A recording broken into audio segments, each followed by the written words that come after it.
ṣàǹgbá ti fọ́ àkàrà ti padà tú sépo àwọn màbúdà àwọn ní terrorist group tí wọ́n ẹ̀ṣẹ̀ dé wọ́n ní Kwara ni wọ́n sílẹ̀ sí tí wọ́n ti ń dá bí ẹ̀dán tí wọ́n ti ń rọ̀ bí òwe wọ́n ti bẹ̀rẹ̀ sí ní pa àwọn èèyàn ní Kwara wọ́n ti bẹ̀rẹ̀ sí ní pa kíni àwọn èèyàn ní Kwara ẹ̀yin tèmi ẹ káàárọ̀ ẹ káàsán ẹ káalẹ́ ẹ kú dédé àsìkò yìí according to the time tí show yìí bá bá yín happy Easter to my fans home and abroad mo kí yín but I wish you the good things you wish yourself lásìkò Easter yìí ẹ bá wa send chicken ni o ní fẹ́ gbọ́ story yìí ó ní agbára wípé obìnrin kan confess lára àwọn tí wọ́n fún ní oil license ní Nàìjíríà kó máa control oil ó lóun láti gbé license wọn kalẹ̀ ní o ó nítorí condition tí wọ́n fún ẹ guess the condition tí wọ́n fún please guess the condition now ẹ bá mi guess the condition tí wọ́n fóbìnrin yìí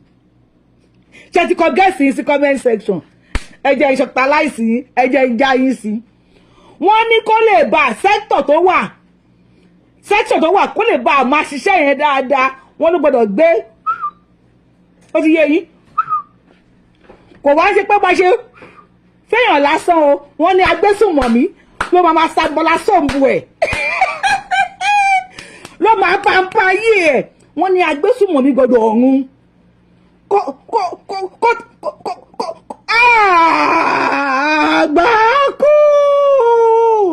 àgbákò rí èdè wọ́n ní terrorist gbọ́dọ̀ bá sùn èmi kọ́ ni mo sọ o ìfídíò yìí sí ẹ o abájọ bàbá ni wọ́n dájú wọ́n máa dájú wọn ò ní dájú iná the rich also cry mi ìmọ̀ owó tí mo fẹ́ pa ẹ bá mi pa òwe kan pé kíní kan jó wọn lábẹ́ aṣọ aṣáwọn náà rí mẹ́wàá aṣáwọn tálíkà yìí àmọ́ tójú wọn rí ó ní wọ́n gbọ́dọ̀ ló bá gbé láńsẹ́ǹsì kalẹ̀ ó bá tẹ̀jẹ́ pé èèyàn lásán ni kò ní dáa àwọn agbésùnmọ̀mí wọ́n ti máa fa wọ́n ti fa rọ́rọ̀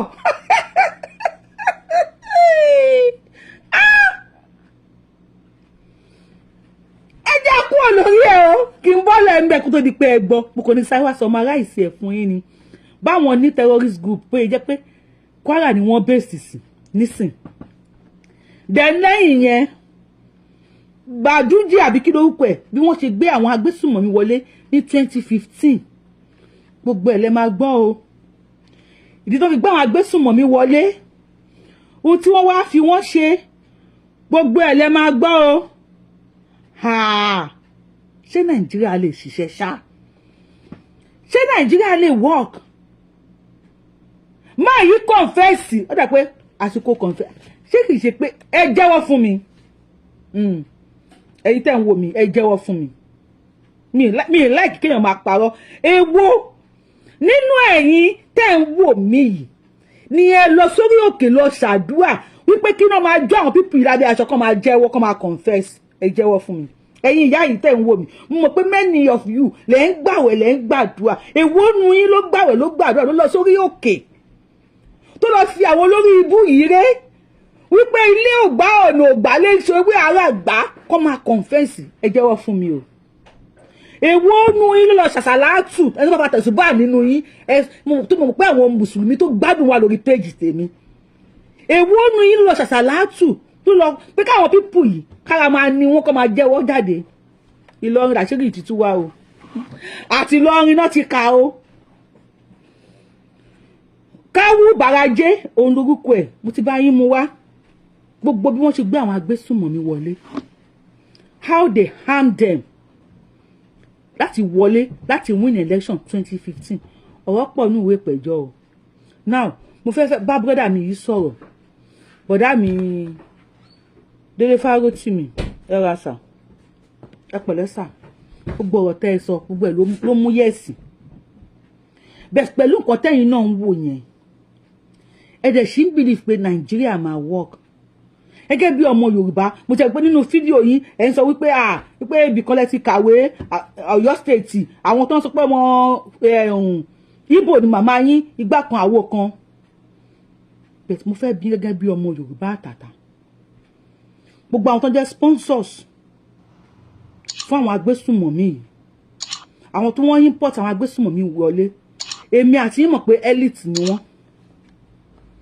èmi àti yín mọ̀ wípé ọ̀rọ̀ lásán lẹ sọ tẹ́ kọ̀wé wọ́n gbé yín lọ sẹ́wọ̀n o wọ́n á ń kọ́ fún yín o wọ́n fìyà jẹ yín o wọ́n lè máa nà yín ṣùgbọ́n wọ́n deprive fún yín joy mo rojú yín bó ṣe pọ́ bóyá ẹ̀sùnkún ni mo mọ̀ pé kó tẹ̀ ẹ̀sùn kò ṣe pé ẹkún òjò àbí ẹkún ọ̀lẹ ẹkún pé nàìjíríà tẹ believe nínú ẹ̀ ló treat yín báyìí Yàyà Bello ẹ pé Guinea ẹ̀ ń kán tó ni Guinea Yàyà Bello ó ń kán tó ni àti Yàyà Bello àti tí Yàyà Bello ẹ̀rí báwọn olóṣèlú nàìjíríà bá yẹn kówó jẹ ẹ̀rí bá yẹn ń gbádùn báwọn ṣe treat ẹ̀yin ìyẹn ibẹ̀ yẹn ẹgbẹ́ kan mo wá fẹ́ sáré sọ fún yín kí tó bẹ̀rẹ̀ sí ní play video fáwọn tèmi bọ́ àbára yóò wà lọ́nà ni ara everybody ti wà lọ́nà agbésùnmọ̀mí ẹgbẹ́ kan nìyẹn wà mo fẹ́ sọ fún yín sà Mr. Dele Farotimi tá bá continue báyìí àwọn alágbára náà wà nídìí agbésùnmọ̀mí tèmi àti yín mọ̀ Baraje yìí sìn ara àwọn founder APC ni ó ti di PDP nísìn ó láwọn làwọn kó wọn wọlé láti ṣùgbọ́n tá ebi Jonathan PDP ní nígbà yẹn wọ́n fi tákù PDP Jonathan kó má bàa rí ṣe right Buhari débẹ̀ gẹ́gẹ́ bí Fúlàní bá mi share video kó kan bọ̀dá mi Dele Farotimi o Fúlàní débẹ̀ ó support àwọn people ẹ̀ now Tinubu débẹ̀ ń sìn tó jẹ́ Yorùbá ẹ wo bí gbogbo ẹ ṣe rí oríṣiríṣi terrorist group ló ń wọlé wá because wọ́n ní sponsors now àwọn tó wà ní APC àwọn ni wọ́n lọ sí SDP nísìn new party don't be the new party tẹ́bi dẹ̀ mọ̀ pé Buhari ló fund party yẹn ní 90s now àwọn náà lọ sí SDP nísìn àwọn bíi eru fire and co àti gbogbo olórí ibu Association of Nigeria Limited àwọn ni wọ́n lọ sí PDP àwọn ni wọ́n wà ní APC LP kò ṣúọ̀ fún LP ẹ̀mí LP ògbén tó wà nílẹ̀ yìí okay tó wáyé pé àwọn the same caucus àwọn olórí ibu Association of Nigeria yìí náà ni ẹjọ́ torí Ọlọ́run tó máa yẹ kí Tinubu rí ṣe nísìn síta lómi náà bá débẹ̀ ṣé Tinubu náà jẹ́ kó rí ṣe wọ́n kàn máa fẹ̀mí wa takáìtì ni ṣùgbọ́n tá a bá dúró gẹ́gẹ́ bí ọmọ Yorùbá tá a dá dúró Fúlàní tó fẹ́ wọ̀lú wa á gba kí lorúkọ ẹ á gba físà á dẹ̀ mú bó ṣe wọlé àwọn ọmọ ṣe máa sì kí ọ̀bọ̀dà wa ẹ ṣe pé àwọn àgbàgbà tẹ́ ẹ mọ̀ nínú Afẹ́nifẹ́re àtàwọn tó mọ̀ pé ẹnu tí ń tún káàlù àwọn àgbàgbà tẹ́ bá mọ̀ ẹ ṣe pé wọ́n jọ pé káfẹ́ kan dá dúró ẹ rí bẹ́ẹ̀ mo ń béèrè ní sà ẹ rí bẹ́ẹ̀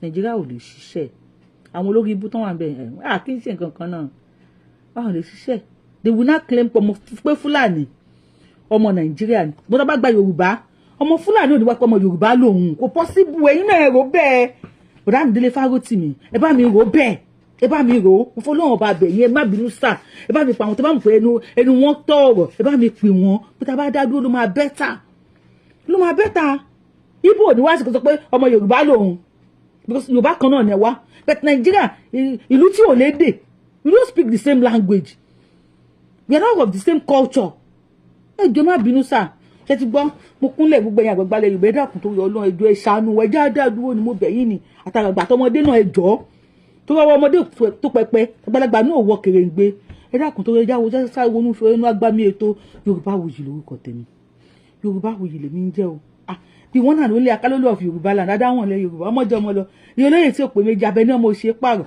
ẹ̀yin tẹ́ bá ti dá ló tap send ẹ ló bá mi dá ló tap send ẹ lo promo code mi Abiola TTS tẹ́ bá ti lò lákọ̀ọ́kọ́ first time lákọ̀ọ́kọ́ di owó sí Naija ó ní kẹ́ lò ẹ má gbàgbé o ẹ gba bónọ́ọ̀sì dákun ẹ̀ ní sàgbákò ẹ share fídíò ṣe ti tán pọ̀ lórí show yìí ẹ ti tán pọ̀ lórí ẹ bá mi share kó kàn bọ̀dá mi Dele Farotimi àti gbogbo àwọn àgbàgbàlẹ̀ Yorùbá àtọ́ba àtìjọ kó kàn wọn lára ọ̀rẹ́sì táwọn fèrè yìí bá ṣe tán tó bá mú olórí níwájú ọba tó bá sangala tó bẹ́ súkẹ́ fún olórí níwájú ọba kábíyèsí ó máa di sóònù àmúmọ́ra ni o àti tó bá tí wọ́n ya wọ ààfin tí ọba gbàgbé adé kalẹ̀ tí pé físà tẹ ní ẹ̀rán tí wọ́n bàtà gan tẹ́ fi jápa wá sílùú òyìnbó tí many of you bẹ̀rẹ̀ sí ní fa abọ́ ṣó máa tẹ́ yín lọ́rùn ṣe máa láìkí ẹ̀ àbọ̀rọ̀ là ń sọ fọmọlúàbí tó bá dénú ẹ̀ àdó didi wá sọ fún mi ṣé Nàìjíríà ṣó máa work. Right, let's listen. So as I started thinking about this, I remembered the narratives offered by Kawu Baraje, former National Secretary, I believe, of the APC. This is reported in Business Day of the 2nd of August, 2022. Baraje was speaking at the occasion of his 70th birthday. And he said, on record, that in the lead up to the 2015 election, they, as the APC, imported Fulanis from Sierra Leone, from Mali, from Senegal, from Niger, and from Chad. He was very specific. He did not mention any other ethnic nationality. He spoke specifically of the Fulani. He said they imported Fulanis from Sierra Leone, Mali, Senegal, Niger, and Chad. I'm not sure if we had influxes from Equatorial Guinea or if the ones in other parts were equally invited, but it was specific. And in 2015, a rabid Fulani redentist and a Muslim fanatic was elected president of Nigeria. Who is that person?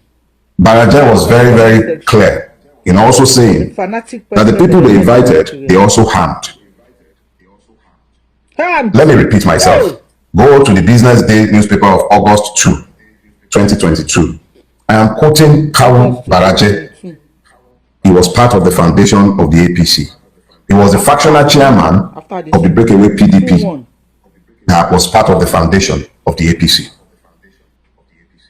There are recorded confessions on TikTok, on YouTube, almost every social media platform. You'll find Fulani people telling you. There's one particular one I watched myself where the guy was like, look, AK-47, that they don't use it to shepherd their cows, that these were given to them. He was specific in saying that. He's on record. A friend shared the story with me, and I think he also posted these on social media. Is she rather, a farmer. And she recounted how she was farming somewhere in Oyo State, somewhere around Afijio. I went to school in Fiditi, which incidentally is my mother's village, for those idiots who are saying my mother is Igbo or this. Anyways, in Afijio, if you know Fiditi and his axis, you know that is on the road to Oyo after this, between Oyo and Ibadan. So that's deep in the heartlands of Yoruba land. And this woman says that immediately after the harvest season, the Fulanis would come. These are Fulanis who have lived in the community for decades. They will come, graze their cattle. In grazing their cattle, the droppings from the cattle would help to fertilize the field, the hooves will break the soil, and it was a mutually beneficial relationship. And these Fulanis would help, and they would give them fura and wara, and people had a mutually beneficial relationship. And when the cows grazed on people's farm, there was also a key, easy way of fixing the problems. They would pay reparations. They had peaceful coexistence. And then this woman told me that after a point, the Fulani came, the leader of the local Fulani who would graze on her fields came to her to say, look, I'm leaving. There are some new Fulanis in the environment. I cannot coexist with them. And the man left with his family, somebody who had lived in the neighborhood well in excess of 20, 30 years. He left with his family. And not long after, there was this new influx of Fulani people who wouldn't even hear any language and were never ready to discuss peace. Every little infraction turned into fights. And these ones were acting more like conquerors than neighbors. She abandoned her farm. This story is over 10 years old. I used to farm, and I had farms in Ijebubo. For those of you who are familiar with Ijebubo, I had farms in Telubomi and Abude, just behind Akoje Farm Settlement. I had cocoa farms running into tens of acres. I was forced to abandon my farm over 10 years ago because of Fulani activities in the neighborhood. Over 10 years ago. The fact is that this has been an insidious conquest. It has happened with the complicity of the state. And because of the complicity of the state, a lot of us have been slow to admit to the fact that Nigeria is in the grip of an insurgency, ably supported by our government and the rulers of Nigeria. General Olawumi was on national TV on channels. And he said on the record that since 2016, a list of sponsors of terrorism in Nigeria had been given to Buhari as the president. He said in that interview that the sponsors of terrorism included governors, persons in the cabinet of the president. Nothing ever happened to them. Nothing. The UAE caught sponsors, financiers of terrorism in Nigeria, and they sent them to prison in the UAE. And then they sent a corresponding list of sponsors who are in Nigeria to the Nigerian government. Over 300. Nothing ever happened to them. But the same government is always quick to jail 17-year-olds on trumped-up charges. The same government, the same system is always available to persecute those who might make the error of asking to be citizens. My friend, Dr. Calvin Stanley, told me that almost on a daily basis, somebody is killed on the plateau. That 164 settlements on the plateau have been taken as conquered territory, resettled by Fulani marauders after the indigenous people have been driven off the land. A person told me how she gave up a mining license, or at least her interest in the mining license, when she found out that for her to be able to work the concession she was given, she would have had to be in bed with terrorists who are usually employed in the mining industry to drive out the indigenous people from the land holding the resources. And we still begin to ask, where are the cows? Dr. Calvin told me that there is a base for Fulani terrorists in the tri-state area, Benue, I think this is between Benue, Nasarawa and Plateau, somewhere around that place, that there is a base. And he said it on national TV as well, by the way, that this base is known to all of our security agencies, that helicopters land there to drop off ammunition and material, that the security forces are aware and they've done nothing about it. He is on record. He is on record, on public record. And we are still asking, where are the cows? Non-violent. In this last week, I came across the interview given by the old soldier, Brigadier Akogun. Yes. No, Brigadier Akogun. He was on Edmond Obilo's show. In the comment section, I will bring it for and he was talking about his experience as the Amotekun Corps commander in Oyo State. General Togun spoke of the difficulties and challenges that were placed on his path by those who were determined to ensure that he did not succeed as a corps commander. He spoke extensively, very extensively, about how he was prevented from recruiting certain classes of personnel, how he was frustrated and not given the material required. And then he spoke even more alarmingly of the multiple Fulani camps that are inside the forests of the Southwest. And then I remember Obadiah Malafia's word before he was murdered. He spoke extensively to pretty much the same thing. And then it now becomes important to ask ourselves some questions. Who are the cows? I believe that there are many cows in this sorry story. The victims have been treated as cows, or even worse, by those herding cows. Worse than cows. Slaughtered less reverently than they would have slaughtered cows. I see pictures coming out of Bokos. I see multiple pictures coming out of the Middle Belt. I see the pictures coming out of Akure, coming out of Enugu, coming out from almost every part of this beleaguered land. Men and women, children, slaughtered less reverently than cows. Pregnant women. So we, Nigerians, who have been denied citizenship, are the ones who have now been reduced to cows. We're treated like cows. I'll be less than cows. As if we don't matter. Like our lives count for nothing. What is the value of the Nigerian life? Not sure. If 16 persons said to be hunters in Uromi caused national outrage, rightly so. But the gruesome murder on a daily basis of more of people millions has been normalized as though they are not humans. A state exists. Its president is on a vacation in France, even though working vacation in France, but the president of France is visiting Egypt. Make it make sense to me, because I don't understand these things, but in the country that the person governs or pretends to govern, people are being slaughtered with nary a reaction, and we are still asking, who are the cows? Apparently, the Nigerian is less than a cow in the eye of the Nigerian state. God bless. Much less than a cow. When they ask where are the cows, maybe we should begin to look in government houses for the cows, because even if you hate us so much, shouldn't you worry that the country you are pretending to govern has been turned over to foreign invaders who are brought in for political purpose? How long do you think this cycle that you have energized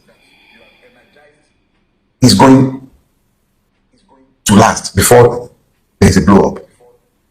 Exactly how long do you reckon it's going to last? Everywhere you turn, people are being slaughtered. Truth is, I would like to say like cows, but the cows would appear to have privacy over human beings in the Nigeria that has been built under the watch of the APC. There is nobody else to blame for this. This is on the table of the APC. This is not just about Tinubu. It's not just Tinubu. It's the APC. Everyone, and when I say APC, a lot of those who are responsible for this have left APC today. They've gone back to their PDP, or they've gone to the SDP like that short monkey from Kaduna. Where are they today? So essentially, this has been done with the sanction of the political class. Nigeria is under attack. Let's be clear. Let us be clear. This is a state-sponsored war of conquest against the Nigerian people by foreign Fulanis brought into this country by the APC. That is the gospel truth, the stubborn truth, and the sooner we all wrap our brains around this and begin to demand that the APC and the government, whether you are APC, whether you are PDP, it doesn't even matter. If you are in a position where you are meant to be the protector of the people because you are functionaries of the state, whose first duty is the protection of the people, it shouldn't matter where this threat is coming from, who brought it in. The reality is that Nigeria is in the grip of a war of conquest. The state is failing. It is failing horribly. At a time when the state is under attack by persons brought into the country by those who are governing the country today, the president is away on holiday. The director of the DSS is telling us that we are the ones who protect ourselves. Jackson, who fought back in self-defense because his life was in imminent threat, not just threat, he was already stabbed. Overpowered his attacker and stabbed back, and our Supreme Court sentenced him to death. If that wasn't self-defense, what is? So, in a situation where the foreign invaders have been offered immunity and impunity, what is the lot of the Aborigines? Our forests are not they're not no man's land. Those are sacred forests. They belong to some people. They are lands belonging to people. When you brought foreign terrorists, people who had no land of their own, to come into our country to come and take land, you become complicit in the multiple murders that have taken place in pursuit of their purpose. No wonder they were saying that we should ask our president what he agreed with them. Nigeria is under attack. There is no sugarcoating it. These are foreign Fulanis who are not aborigines to Nigeria, who sees Nigeria as their patrimony, and they have been brought into the country under the auspices of the APC and have been largely protected and supported by the same APC. Because how else do you explain where are the cows? Eventually, the cows were found because the killers of Antifunke just happened to be the Fulanis that the statement was meant to excuse. Where are the cows? The question should be, who are the cows? Who? Are we now cows, or are we being ruled by cows who fail to see what should be in their own enlightened selfish interest? I will live and I'll die. Some people will live and they'll die. All of us will live and someday we'll go, but what we have done will live beyond us. How can it be that those who have the sacred duty to protect the people are the ones who have become the enemies of the people, sponsoring all kind of terror against the people. And we are always asking, where are the cows? Let the government tell us if we have become as cows, or if they are the cows who are failing to see that they are failing in their duties. But when you are asking who the cows are, or where the cows are, also ask yourself, where is your brain in this imagined scenario? Are you able to see what is obvious, or you are still denying the obvious because of your ethno-religious or partisan interest? The truth is the truth, regardless of who believes or do not believe it. But the truth does not cure the willfully ignorant. I hope I have spoken to people who still have the capacity to think on their own and to draw inferences, logical inferences from the truthful facts that are in front of them. Please, are you thank you, Mr. Adele Farotimi. Number one, thank you, sir. Are you among those people that still have capacity to think on their own?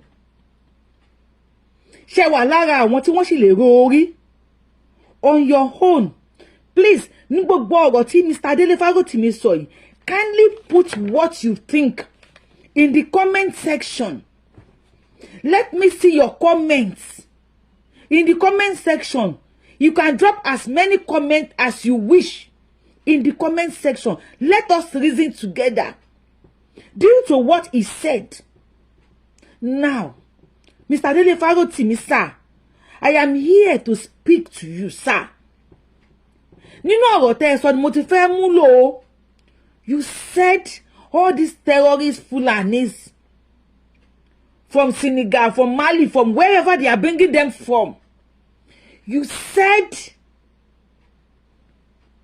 àwọn APC ni wọ́n kó wọn wọlé for political reason in 2025. If they can go to that extent because of position, because of power, if our elites, our politicians can go to the extent of bringing in terrorists to terrorize Nigerians, the citizens that is supposed to guide, to save, to protect, the citizens that they are governing, or let's say they are ruling because they are rulers, they are dictators. If they can go to that extent, not just you, because Magbe, kini picture, news so I have it here. I have the few video here. I will still read it out. Where 2 minutes, not it can be 3 minutes. If they can go to this extent, sir. And now all those people that they are foundation of APC, they are now split to SDP, to PDP, to LUP, to whatever they believe. Even some of them are godfathers. If they have done that now, sir, how do you believe Nigeria will work? If because of 2015, Buhari, they brought in those people. Tinubu is there now. When Jonathan was there, we were hearing about Boko Haram. When Buhari came in, another group surfaced online, acting. When Tinubu got there, another one. Different kind of terrorists are coming in to Nigeria. And sir, you are still agitating for one Nigeria. Mo kàn fẹ́ bèrè lọ́wọ́ yín, sir, as a Yoruba man, as you said, wípé àwọn tí wọ́n sọ pé màmá yín gan wá láti kí lórúkọ ẹ̀, láti ilẹ̀ Igbo, wípé ọ̀dẹ̀ ni wọ́n. I agree with you. Because ẹlẹ́nu ló calculate lè sọ̀kò tó bá hùn. But now, ẹ̀yin náà proof fún wa pé ọmọ Yorùbá ni yín. Now see this. Fresh attack claim 34 lives as new terror group emerges. Every month, new terrorist group will emerge in Nigeria. And for them to show pé àwọn wà ńbẹ̀ o, àwọn wà ṣiṣẹ́ o, wọ́n láti pa àwọn kan. Àwọn Mabu àbí kí náà pé ó kara àwọn tó ṣẹ̀ṣẹ̀ wọlé nísìn, àwọn tó pa 34. Ní ọjọ́ Good Friday, okay, let me read it out for you. On Punch newspaper, no fewer than 34 people have been killed in separate attacks on residents in Kwara. Check pa àwọn àfáà Kwara pé wọ́n sọ̀rọ̀. Benue, and Borno State. While 15 vigilantes were killed in Kwara, 17 farmers were murdered in Benue, while at least 2 soldiers and many civilians were shot dead in Borno. This is just a new terror group identified as Mahmuda, aka the Malam Group, emerged in North Central.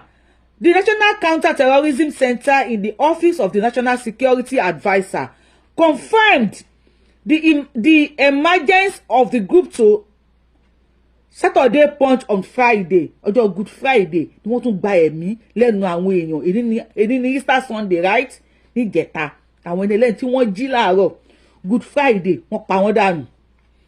The group believed to be breakaway faction of Boko Haram with suspected links to extremist cells in Niger and Mali has been blamed for a string of kidnapping in rural communities across the North Central.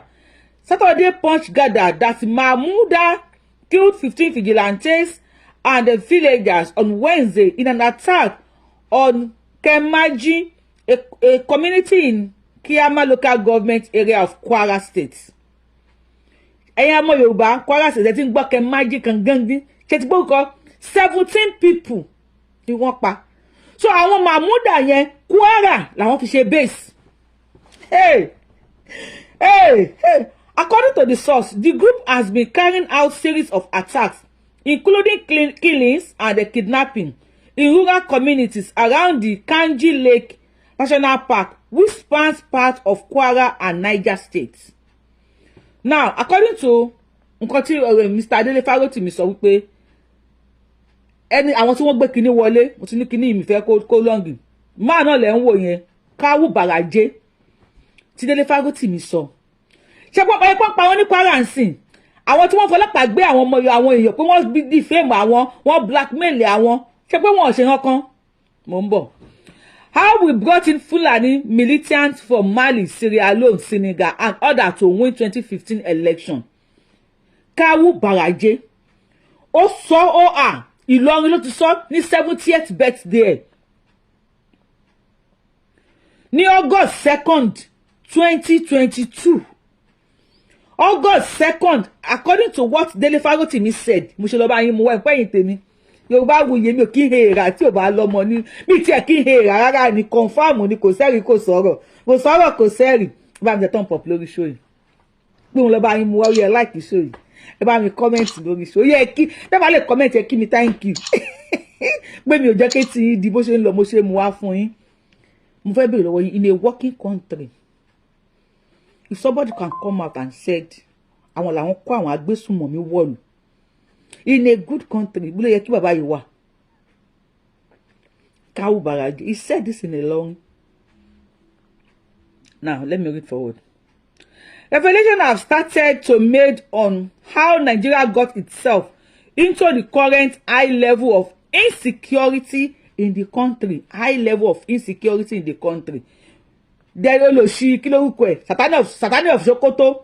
Òun láwàtà lórí íńtánẹ́ẹ̀tì mo mú tiẹ̀ náà bọ̀. Àwa ni terrorist ogun ló máa pa ẹ́. Abubakar Káwù Bàràjé, a former chieftain of ruling All Progressive Congress APC ẹgbẹ́kẹgbẹ́, on Monday traced the origin of the current insecurity to the country to the influence of Fulani from neighboring countries like Sierra Leone, Mali, Senegal, Niger, and the Chad, brought into the country for election purpose in 2015. Why? Why? If they can do that for Jonathan, and they succeeded. During Buhari acknowledged them, pampered them, giving them go ahead to do whatever they want to do. Now, during Tinubu, many are surfacing, are now coming out. Do you think if another person bad débẹ̀, àwọn tí wọ́n ti ṣe tí wọ́n rí ṣe, ṣé àwọn agbàkẹ́lòmíì rí ṣe? That is just the question which we all need to be asking ourselves. Question yẹn nìyẹn. Ṣé àwọn tó fẹ́ ṣe ní tó fẹ́ ṣe, ṣé wọ́n á gbà? when they are giving them condition pé ọgbọ́dọ̀ sabala samba wọn ni ẹlòmíì tó wà ní politics ọlọ́mọ ẹ̀kọ́ pọ̀ ẹ̀kọ́ kalẹ̀ tó bá gbọ́ tó bá gbé lẹ́yìn wàhálà ti wá o. He said this in Ilorin as part of activities to mark its 70th birthday anniversary. That was August 2nd, 2022. He also backed self-help initiatives of the Southwest governors, stating that response of Sunday Igboho. He also backed self-help initiative of the Southwest governors, stating that response of Sunday Igboho to the S-men menace were necessary because the federal government failed in the principal responsibility to secure life and property. So he even called the governors of Southwest. Àjàlá Tànà. Ẹ̀yin náà kọ́ nù. If you guys did not bring in terrorists, why would Sunday Igboho leave his business and stand up for his people? Now Sunday Igboho ti dìde, governors of Southwest kí lẹ ṣe sí? Ibo ni Sunday Igboho wà? A láti béèrè lọ́wọ́ yín. Orí Sunday Igboho ló ń jà. Kò sọ pé Nàìjíríà lè tó. Kò sure. Tó lẹ́yìn olórí ibú tẹ̀wá ń bẹ̀ ń bí nísìn. Ní jẹ́ ó tó o. TPC bá ṣe tí ò bá rí ṣe. PDP ọmọ máa kó àwọn kinní wọlé ni. Tí PDP náà bá yẹ tí ò bá fẹ́ ṣe. APC náà máa kó kinní wọlé. And all those terrorist sponsors, they are now divide themselves to olórí ibú nìyí ni. Ṣé bàbá ni pé pẹ̀yìn lè máa rúlù wa for life ni? Ọlọ́run á yà wá yá yín. Ọlọ́run ọba tó nílẹ̀ Yorùbá tó lẹ̀mí wa ó máa yà wá yá yín. Ẹ kórí ibú yín lọ. Àwọn irinṣẹ́ àwọn tẹ́bí ń ṣe irinṣẹ́ yìí jọ̀kọ̀jọ̀kọ̀ wọ́n máa dojú ìjà kọ gbogbo yín. Wọ́n ń bọ̀ wá bá yín ní tẹ́tí ń ṣe mítìnì òṣì yẹn. Wọ́n ń bọ̀ wọ́n á wá bá yín. Wọ́n á ṣe sàndóró tẹ́ńkíá gbèsòndóró wọ́n á ṣe fún yín. Ó díjọ́ kan lẹ́nu. ń bọ̀ gbọmọ kàdé náà. So government wọ́n fẹ́ láti protect lives and property àwọn èèyàn kò sí wàhálà. On the recent moves by some ruling party All Progressive Congress APC governors to woo former President Goodluck Jonathan, Baraje said that the ruling party was only wasting time. Àwọn bunch of olórí burúkú. Let's continue. We also must ask how they had access to the guns. The ex-party chairman asks. Wọ́n béèrè lọ́wọ́ ẹni tẹ́ ń wò mí. Wọ́n ní we also have to ask. Ìbéèrè àwọn Fúlàní ti rí access sí ìbọn. Maybe he's now in PDP. He confessed when he was in APC. He was APC chairman, no? That they brought in those people hanged. Now, ó wá sún lọ sí PDP now. He's telling us to ask. Báwo làwọn Fúlàní ṣe rí ìbọn? Now who we go ask? Ẹjọ́ yìí tèmi ẹ bá mi béèrè lọ́wọ́ ẹ̀ kó ta ni ká béèrè lọ́wọ́ ẹ̀. Tẹ́wọ́ dẹ̀ mẹ́ta máa bí ẹ lè bá mi kọ sí comment section. Baraje said the Fulani men wreaking havoc in the country are not the Nigerian Fulanis. Imported Fulani. Ẹ̀yin olórí ibú. Olórí ibú. Import rice wá sílùú. Import àwọn nǹkan tó lè ṣe ayé ara lóore wá sílùú. Import àwọn nǹkan àwọn oníṣòwò business tycoons. Import wọn wá sílùú. Import àwọn tó máa pa àwọn aráàlú. Tí n bá fún yín lépè. Mo ń bọ̀ àbá yín. Olórí ibú ni yín. Olórí ibú kò ní Ọlọ́run á dẹ̀ mú yín. Ilẹ̀ máa mú yín. Ẹ̀yin wèrè somebody. Àwáyé wá pòfo bunch of people. Mo ń bọ̀ àbá yín. The security agents have not been open about the nature of the problem. Security agencies wọ́n lè mọ̀ ń pa ẹ̀ ṣùgbọ́n ẹ̀ ẹ̀dùn kí táwọn security agencies ò lè open up fún wa. Ṣé rántí kan tí Délé Fárótì mi sọ? Wípé ìgbà tí wọ́n mú wọn ní ibùdó ti mú wọn gan tán send list wọn sí Nàìjíríà. Nigeria government did nothing to them, did nothing about them, even though they were locked up. Ní tó ti mú wọn ní o kì í ṣe ní Nigeria o, because Nigeria government àti gbogbo wọn cabinet wọn agbésùnmọ̀mí làwọn fún ara wọn. Àtọ́gbà gbépo lọ́jà ò jalè, ẹni tán gbé fún gangan òun ló lórí olè. They have made arrests. Why haven't they told the public who the terrorists are? Asked Baraje. And gbàǹkan ti tọ́ ti make arrest lórí wọn. Why don't sọ fún ayé who the terrorists are? According to him, the Fulani causing security problem in the country were brought in to help facilitate victory in the 2015 election.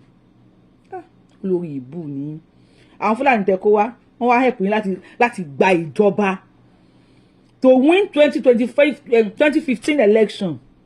Wọ́n ti di wèrè sí yín lọ́rùn sí kò sí wàhálà. After the election, the Fulani have refused to leave. I and other minds wrote and warned those we started APC with that this was going to happen, but nobody listened. He explained. Ó ní òun àti gbogbo àwọn táwọn jọ tọkọ àwọn jọ jẹba kan náà àwọn tó ń jọ àwọn olórí ibú ni gbogbo wa olórí ibú ni ẹ ń ṣí èrè táwọn jọ kó wọn wọlé. Ó láwọn sọ táwọn Fúlàní yẹn tí wọ́n kọ̀ tán láwọn ò lọ mọ́. Ó láwọn sọ wípé kínní yóò mọ̀ ọ́ lẹ́yìn ọ̀rọ̀ yìí yóò mọ̀ ọ́ lẹ́yìn Àjàǹtì kò tí ì lẹ́yìn tálíkà náà sì ń pa àti gbọ́ pé wọ́n gorí gọ́vnà